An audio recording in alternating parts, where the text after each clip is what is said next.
Hello friends, आप लोग कैसे हैं। आज मैं आपके लिए लाई हूँ एक नई स्टोरी। गर्मी में गरीब बहू का जुगाड़। मटका, एसी, कूलर और फ्रिज। गर्मियों की चिलचिलाती दोपहर थी। तापमान 45 डिग्री के पार जा चुका था। गांव के हर घर में पंखे और कूलर जोरों शोरों से चल रहे थे, लेकिन कोने में बस पुराना घर जहां रामू काका और उनकी बहू गौरी रहते थे, वहाँ सिर्फ एक पुराना पंखा भी ठीक से काम नहीं करता था।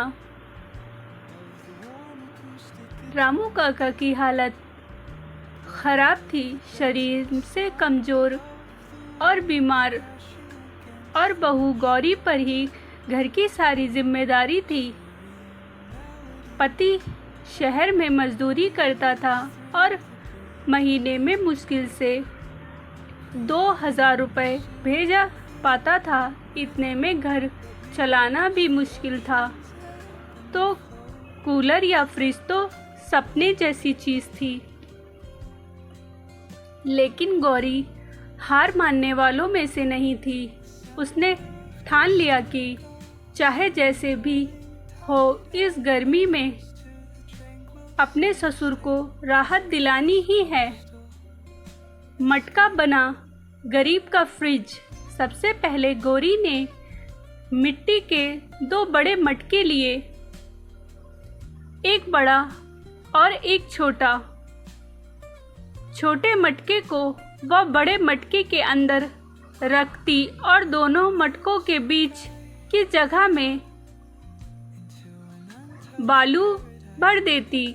रोज वो उस बालू को गीला रखती, जिससे विस्फीकरण से अंदर की हवा ठंडी रहती। अंदर के मटके में वो दूध, दही और सब्जियां रखती। कुछ ही घंटों में वो इतना ठंडा हो जाता कि असली फ्रिज जैसा काम करता। गांव के लोग उसे देखकर हैरान हो गए।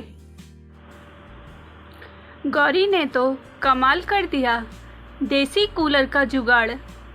फिर उसने एक और कमाल कर दिखाया, बिना बिजली का देसी कूलर।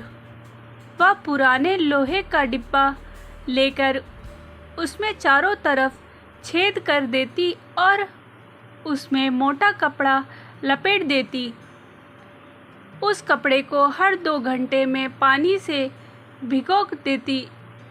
एक पुराना हाथ से चलने वाला पंखा उसने उस डिब्बे के सामने लगाया।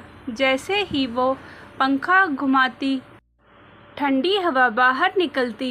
ये देखकर रामू काका की आंखें भर आई। बेटी, तूने तो माँ की तरह सेवा की है। पानी की ठंडक का जुगाड़। गौरी ने और भी छोटे छोटे उपाय किए, जैसे मटके को छांव में रखना, उसके ऊपर गीला कपड़ा ढकना, घर में खास की टाटी लगाना और सस्ते में नींबू पानी या आम पन्ना बनाकर परिवार को ठंडा रखने का उपाय करना। गांव की औरतें अब रोज गौरी से जुगाड़ सीखने आने लगी। धीरे धीरे गौरी की तारीफ पूरे गांव में होने लगी।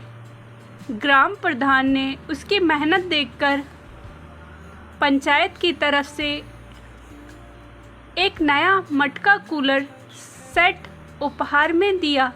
गौरी की ये कहानी सिर्फ एक बहू की नहीं, बल्कि हर उस महिला की कहानी है जो कठिनाइयों में भी समाधान ढूंढती है। आज भी गौरी जब अपने देसी जुगाड़ से रामू काका को ठंडी लस्सी देती है, तो वह मुस्कुराकर कहते हैं, तू बहू नहीं, हमारी ठंडी छाँव है। कहानी से मिलने वाली सीख, जब संसाधन कम हो तो जुगाड़ ही सबसे बड़ा ज्ञान होता है, और महिला इस जुगाड़ में किसी वैज्ञानिक से कम नहीं होती। स्टोरी अच्छी लगी हो तो प्लीज़ लाइक एंड सब्सक्राइब ज़रूर करें। मिलते हैं नेक्स्ट स्टोरी के साथ।